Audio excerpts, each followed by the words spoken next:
महाभारत क्यों हुआ, उसका मेन रीजन क्या है, मूलभूत कारण? द्रौपदी जी ने क्या बोला? अंधे का बेटा अंधा, बराबर, सबने ये उत्तर दिया।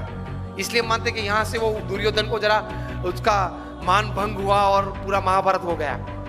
पूरी दुनिया ये कहती है। प्रमुख स्वामी का एटीट्यूड डिफरेंट है। प्रमुख स्वामी कहते थे अगर द्रौपदी नहीं बोली होती तो कोई और बोला होता, लेकिन दुर्योधन में ये समझ नहीं थी कि बोलने वाले तो बोलते हैं, मैं कहां अंधा हूं, मैं तो देखता हूं, चाहे वो बोले। ये एटीट्यूड नहीं था ना दुर्योधन का, इसलिए महाभारत हुआ। द्रौपदी जी का कोई कसूर नहीं था। अगर द्रौपदी नहीं बोली होती कोई और बोला होता तो दूसरी बार क्या महाभारत करता वो?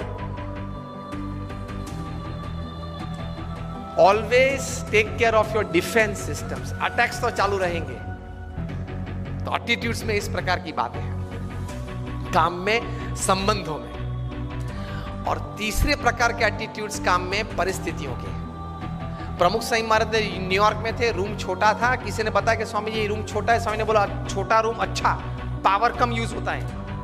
एक वीक के बाद टोरंटो में थे, 1988 का ये प्रसंग है, रूम बड़ा था, किसी ने बताया कि स्वामी जी ये बड़ा रूम ठीक है। प्रमुख स्वामी बोले हाँ बड़ा रूम ठीक, ज्यादा लोग बैठ सकते हैं। This is called attitude.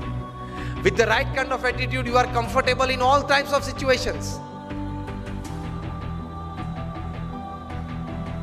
अभी विनोद खन्ना ऑफ हो गए, उन्होंने एक प्रसंग लिखा था अमिताभ जी के बारे में कई साल पहले, कि एक बार शूटिंग में जाना था, उनको जरा लेट हो गया ट्रैफिक की वजह से, वे आधा घंटा देरी से पहुंचे। और अमिताभ जी अपने जीवन में कभी लेट नहीं पहुंचे सेट पे।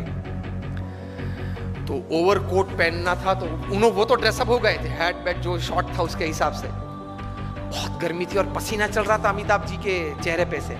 और विनोद जी ने कहा sir I am very sorry. Sir लेकिन इतनी धूप में आप यहाँ बैठे हो, इतना पसीना। अमिताभ ने कहा कि ओ पसीना, ओ सॉरी, पसीना क्लीन कर दिया। सर आपको ये धूप और ये पसीना नहीं लग रहा है?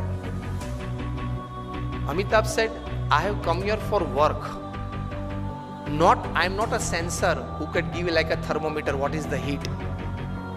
मैं यहाँ काम करने के लिए आया, मैं ये अपेक्षा से नहीं आया हूं कि वातावरण परिस्थिति मुझे अनुकूल हो। जो भी परिस्थिति है मैं तैर करके क्या आया हूं, काम करना है। तो ये धूप और ये पसीना आप जब बोले तब मुझे पता चला कि धूप और पसीना है, मैं काम कर रहा हूं। तो कोई भी परिस्थिति आपको अपने गोल से विचलित नहीं कर सकती, if you decide to have the right kind of attitude.